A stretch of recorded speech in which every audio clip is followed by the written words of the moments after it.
Hello, thank you for convening this. I guess I was trying to think of what to say, and I guess the best thing I could say, which is summed up, like I could never think about this statement, better late than never.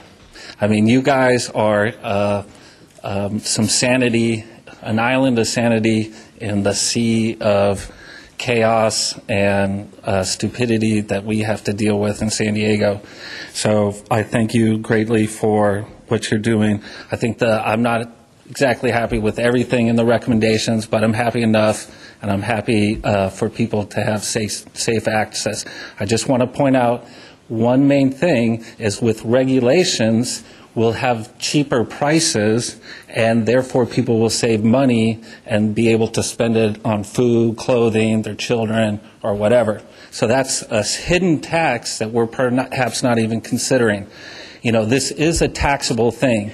You guys are complaining about money, and here we are with the biggest check that you could ever conceive of. And I just want to say, for those people who had those damn stickers on, I can't wait until your relatives or you need pot, and where will you be going?